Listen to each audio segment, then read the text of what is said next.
आज हम move tool के बारे में डिस्कस करेंगे।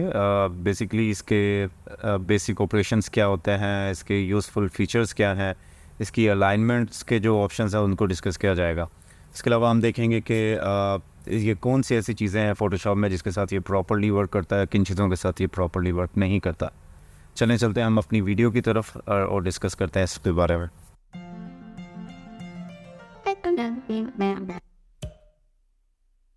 तो बेसिकली मैंने ये एक इमेज एक डॉक्यूमेंट खोला हुआ है। इसके अंदर मैंने 3 लेयर्स यहाँ बनाई हुई हैं, आप ये देख सकते हैं।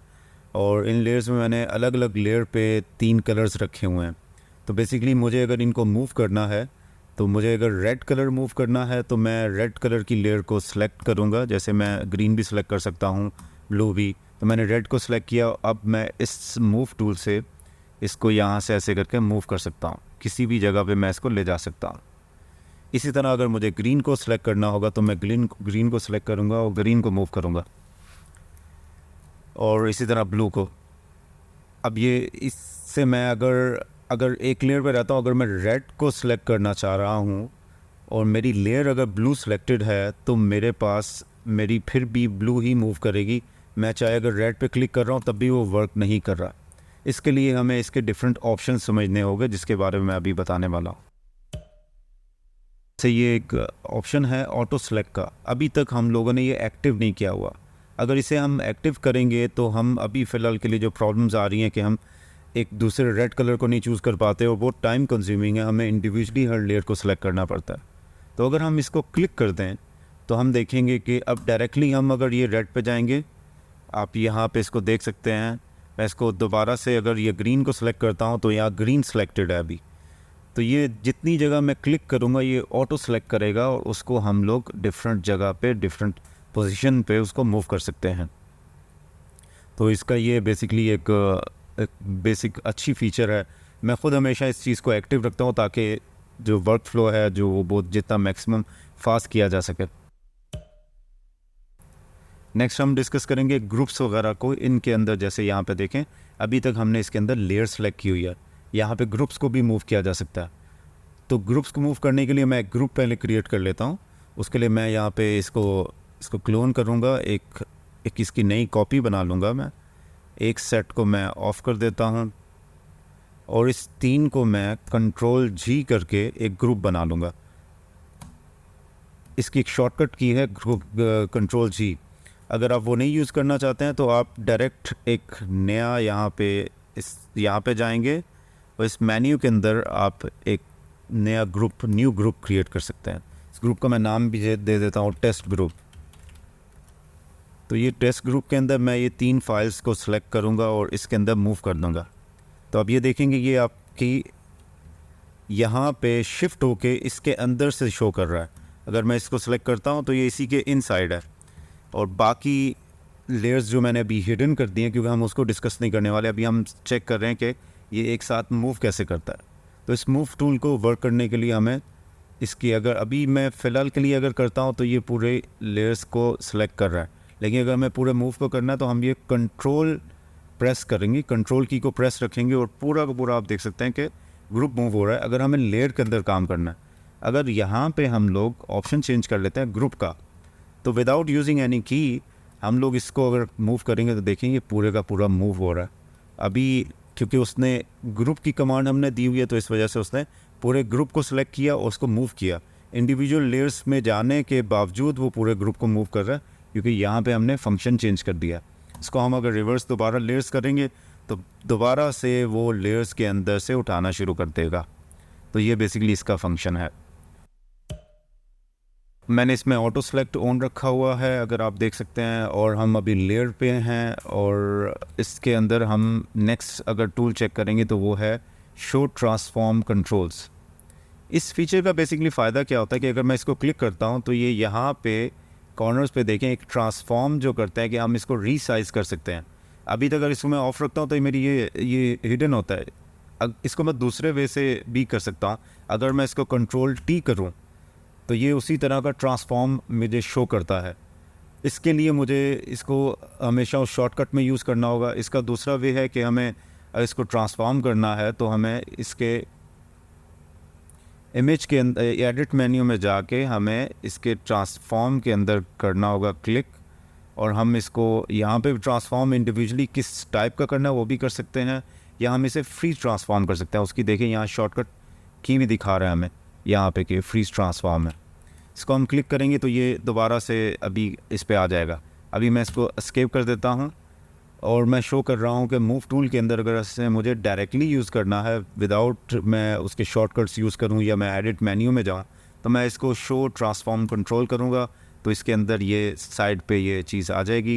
इसको मैं अब डिफरेंट साइज़ पे स्केल अप कर सकता हूँ, स्केल डाउन कर सकता हूँ। इसकी पोजीशन तो मैं चेंज कर पा रहा हूँ क्योंकि मैंने मूव टूल सेलेक्ट किया हुआ था, बट अब मैं इसको ट्रांसफॉर्म भी कर पा रहा हूँ। तो इसको मैं जैसे भी अब इस फीचर का बेसिकली है कि ट्रांसफॉर्मेशन करता हूँ उसकी साइज़ को स्केल अप करने के लिए, या इवन सम टाइम मैं इसके कॉर्नर पे जाता हूँ तो ये देखें रोटेशन भी दे रहा है इसकी, तो मैं इसको रोटेट भी कर पा रहा हूँ, प्लस साथ में मैं इसको किसी भी एंगल पे इसको छोटा बड़ा कर सकता हूँ। तो ये इस फीचर का ये फ़ायदा है। तो हम लोग अभी इसको वापस करते हैं अपनी ओरिजिनल उस पे स्केल पे चीज़ों पे लेके आ जाते हैं वापस। नेक्स्ट हम डिस्कस करने वाले हैं इसके अलाइनमेंट के ऑप्शंस। तो अलाइनमेंट के ऑप्शन चेक करने के लिए मैं एक टेस्ट इमेज यहाँ खोला हुआ है। इसके अंदर मैं अगर आपको दिखाऊँ, मैंने एक सेंटर में एक बॉक्स बनाया हुआ है। तो ये सेंटर पे बॉक्स के लिए मुझे सिर्फ अगर पहले आपको दिखाना है अगर कि ये इसकी पोजीशनिंग कैसे चेंज हो सकती है, या ये कॉर्नर अलाइन, सेंटर अलाइन या टॉप अलाइन, बॉटम अलाइन कैसे किया जा सकता है, तो उसके लिए भी इसके अंदर काफ़ी यहाँ पे टूल्स हमारे पास मौजूद हैं। तो इसको अगर हम चेक करना चाहेंगे यहाँ पे ये आपको सारे टूल्स मिल जाएंगे। इवन इसके अंदर फर्दर इसके अंदर काफ़ी डिटेल्ड इसके अंदर है कि आप डिफरेंट ऑप्शन इसकी अप्लाई कर सकते हैं। तो अभी हम बेसिक से स्टार्ट करते हैं। हमें बेसिक से स्टार्ट करने के लिए पहले इस पूरे इमेज को सिलेक्शन में कन्वर्ट करना होगा। उसके लिए मैं इसको कंट्रोल ए कर लेता हूँ। अभी मैं आपको एक चीज़ दिखाता हूँ कि अगर ये आपने यहाँ से करना है तो कंट्रोल ए आपको सेलेक्ट मेन्यू में भी नज़र आ जाएगा। तो इसी की शॉर्टकट की मैं यूज़ कर रहा हूँ। कंट्रोल ए किया मैंने इसको। तो अब मैं अगर इसके डिफरेंट इसके अलाइनमेंट के ऑप्शंस को क्लिक करूँगा, ये भी देखिए मैंने सेंटर से इसको साइड पे किया तो ये साइड पे मूव हो गया। अगर यहाँ पे मैंने अभी मैं दिखाता हूँ आपको, यहाँ मैंने दूसरी जगह किया तो ये यहाँ पे साइड पे मूव हो गया। तो ये भी इस जगह की अलाइनमेंट है, लाइक सेंटर से मूव कर रहा है, सेंटर आउट एक राइट अलाइंड और लेफ़्ट अलाइंड कर रहा है। अगर इसी तरह मैं इसको बॉटम में ले जाना चाहूँ तो ये टॉप पे उसने लगाया, यहाँ पे बॉटम पे है, ये सेंटर है उसका। तो ये बेसिकली इसी के कॉम्बिनेशन से ये सारी जगह पे मूव कर सकता है। अगर मैं ये सेंटर से ला के इसका टॉप यूज़ करूँगा तो इसकी यहाँ लोकेशन बदल जाएगी। अगर मैं इसको यहाँ अलाइन करके इसको टॉप बॉटम करूँगा तो ये इस जगह पे आ जाएगा। तो बेसिकली ये एक किस्म का सारी की सारी जगह पे मूव हो जाएगा। तो ये बेसिकली सारी जगह पे मूव किया जा सकता है ये बॉक्स को। तो ये यहाँ पे भी आ रहा है, आपने देखा स्विच किया मैंने, इसको डिफरेंट पोजीशन पे लिया जा सकता है।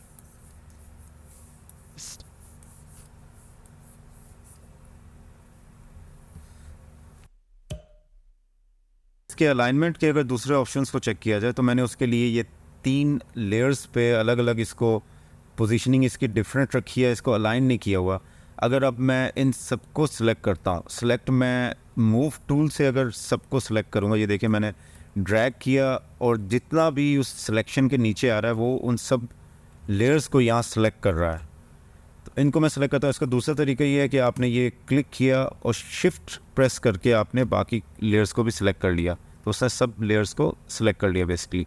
तो अब हम अगर इसको सेंटर अलाइन करते हैं, आपने देखा कि सेंटर अलाइन करने से वो बेसिकली सब के सब एक ही अलाइनमेंट में आ गए।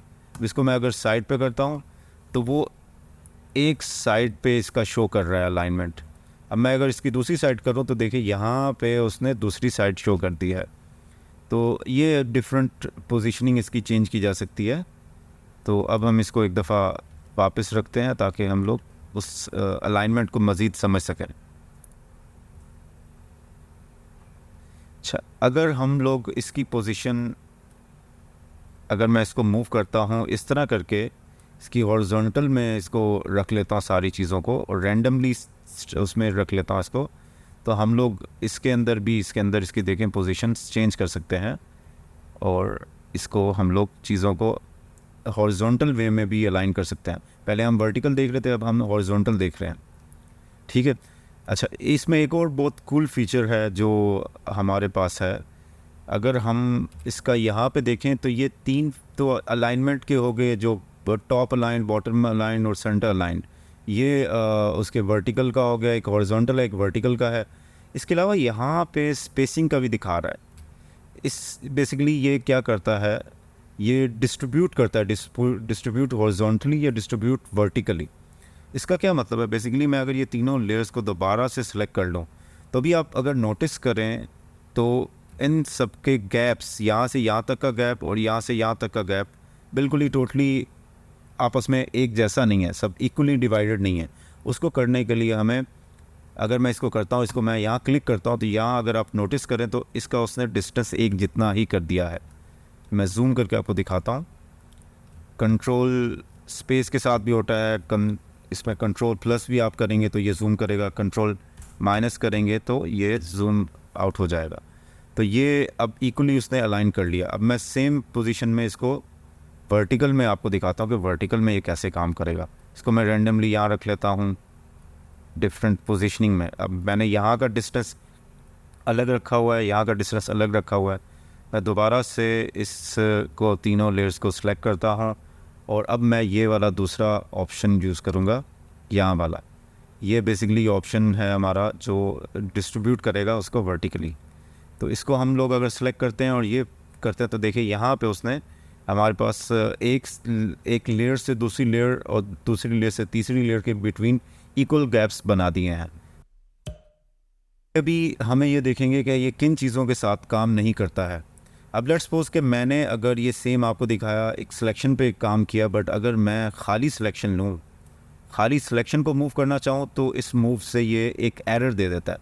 अगर आप ये देखें तो इसने यहाँ पे एक एरर दे दिया है कि could not move the selection because the selected area is empty.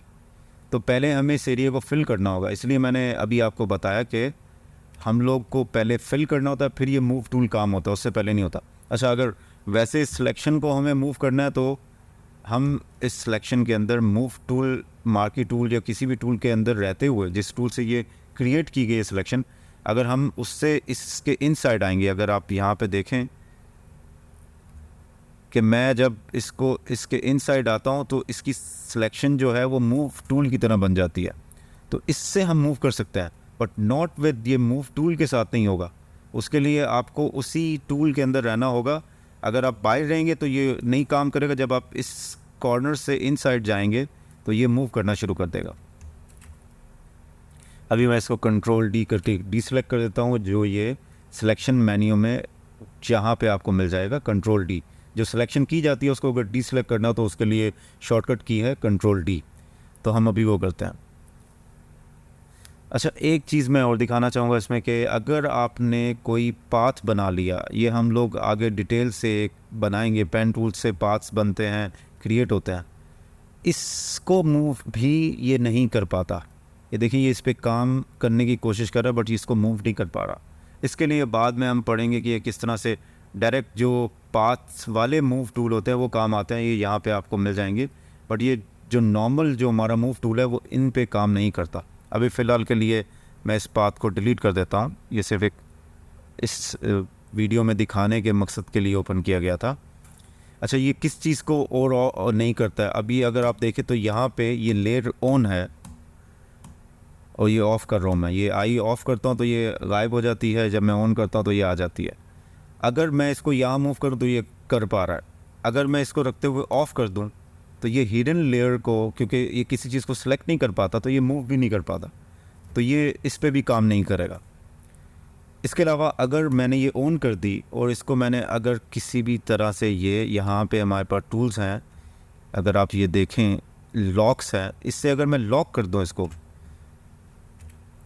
तो ये फिर भी इस पे मूव टूल काम नहीं करेगा, क्योंकि वो लॉक्ड लेयर है। मैं इसको चाहे बेशक इस लेयर को सिलेक्ट भी करूं, इट विल नॉट वर्क। तो इसके लिए मुझे इसको अनलॉक करना होगा, फिर से मूव करना होगा। तो ये बेसिकली शो करने के लिए कि मूव टूल की एक सर्टन लिमिटेशन है, जो वो कुछ चीज़ों में कर पाता है, कुछ चीज़ों पे नहीं कर पाता है। ये इसमें से सारी लेयर्स डिलीट कर देता हूँ और मैं एक नई लेयर क्रिएट करता हूँ। और मैं अगर इस एक लॉसो टूल कहलाता है, हमारे पास यहाँ पे होता है। इससे मैं एक सिलेक्शन बनाता हूँ। मैं पेन का यूज़ कर रहा हूँ अभी, ड्राइंग पैड है यहाँ पे, इससे मैं एक सिलेक्शन बना रहा हूँ और एक लीफ सा मैंने क्रिएट किया। और इस पेन टूल, इस बकेट टूल से मैं इसके अंदर कलर फिल कर देता हूँ। सोचने की बात है कि ये मैंने कलर फिल कर दिया। इसको अगर मैं ऑफ़ कर दूँगा, इसकी डी सिलेक्शन कर दूँगा, अभी मैं सिलेक्शन में था, इसको मैंने अभी आपको बताया कि सेलेक्ट मेन्यू में डी सिलेक्ट होता है। इसको सिलेक्ट कर दूँगा तो मैं इसको मूव तो कर पा रहा हूँ। अगर मैं चाहूँ कि इसके मैं मज़ीद क्लोन्स बनाने हो तो मेरे पास एक शॉर्टकट की है, ऑल्ट की प्रेस करूँगा तो मैं इसकी क्लोन्स बना सकता हूँ। ये देखें, ये अब खाली मूव टूल एंड ऑल्ट की का यूज़ हो रहा है। देखिए इसमें मैं बहुत सारे क्लोन बना पा रहा हूँ, लेकिन यहाँ प्रॉब्लम क्या आ रही है कि मेरे पास मल्टीपल लेयर्स बन रही हैं। यहाँ पे अगर आप देखें तो मेरे पास मल्टीपल लेयर्स बन रही हैं। अगर मैं चाहूँ कि मल्टीपल लेयर्स नहीं बनाना चाहता हूँ, मैं फिर मूव टूल यूज़ करूँ और ये इसी तरह क्लोन्स बनते रहे, तो उसका एक शॉर्टकट और मज़ीद है। मैं अभी फ़िलहाल के लिए ये एक्स्ट्रा लेयर्स को डिलीट कर देता हूँ और मैं ये एक दोबारा उसी एक सिंगल लेयर पे, सिंगल एलिमेंट पे आ गया और डिज़ाइन का बना हुआ। इसको अगर मैं सेलेक्ट करूँ, इसको मैं सेलेक्ट करने के लिए कंट्रोल प्रेस करेंगे, उस पर एक माउस क्लिक करेंगे तो ये सिलेक्ट हो जाएगा। इसको मैंने सेलेक्ट कर लिया। सेलेक्ट करने के बाद अगर मैं दोबारा से मूव टूल यूज़ करूं और अब मैं अगर ऑल्ट की प्रेस करता हूं तो ये इसके बहुत सारे क्लोन्स बनाएगा। बट आप यहाँ देख सकते हैं वो एक ही लेयर के अंदर बना रहा है सब कुछ, तो ये बना रहा है। अगर अच्छा, मैंने अभी बीच में आपको ट्रांसफॉर्म का बताया था, मैं इसको दोबारा से ट्रांसफॉर्म करके इसको छोटा कर सकता हूँ, इसकी लोकेशन चेंज कर सकता हूँ और ये इस तरह करके हो जाएगा। मैं दोबारा से इसकी यहाँ क्लोनिंग करता हूँ, कंट्रोल टी करके इसको मैं बना लेता हूँ। यहाँ पे एक और मैंने बना दिया। अब मैंने ये ट्रांसफॉर्म मुझे चाहिए नहीं तो मैं इसको ऑफ़ कर देता हूँ और मैं इस पूरी लेयर को दोबारा से कंट्रोल प्रेस करके यहाँ क्लिक करूँगा तो सब कुछ सेलेक्ट हो जाएगा। तो मैं एक शो कर रहा हूँ कि एक खाली मूव टूल से भी काफ़ी एलिमेंट्स वगैरह क्रिएट हो सकते हैं। अब मैं इसका एक और क्लोन कर लूँ, एक और क्लोन कर लूँ। यहाँ पे मैं इसकी जो पोजीशन जो है, मैं इसको शिफ्ट प्रेस करके इसको छोटा कर दूँ तो ये एक सॉर्ट ऑफ एक टेक्सचर समझ लें या एक डिज़ाइन सॉर्ट ऑफ क्रिएट होना शुरू हो गया। तो ये पैटर्न जैसा बन रहा है। तो ये खाली मूव टूल और एक क्लोनिंग जो उसके ऑल्ट की से है, इससे हमने ये किया। तो उम्मीद है कि आज की वीडियो अच्छी रही होगी और आज हमने मूव टूल के सारे जो डिफरेंट ऑपरेशंस हैं, जो उसके शॉर्टकट्स हैं और उससे क्या क्या किया जा सकता है, उसके अलाइनमेंट ऑप्शंस को हमने डिस्कस किया। तो फ्रेंड्स, उम्मीद है आज की वीडियो आपको बहुत पसंद आई होगी। अगर इससे रिलेटेड कोई भी क्वेश्चंस हैं आपके, कोई भी क्यूरीज़ हैं, आप कमेंट सेक्शन में मुझसे डायरेक्टली पूछ सकते हैं, मैं उस पर आपको आंसर दे दूंगा। तो आप इस वीडियो को लाइक करें और सब्सक्राइब करें और आगे हम दूसरी वीडियो में मिलते हैं और आपके लिए आगे बहुत सारे न्यू टूल्स और उसके ट्यूटोरियल्स जो हैं, मैं उसकी एक्सप्लेनेशन नेक्स्ट वीडियोज़ में देने वाला हूँ।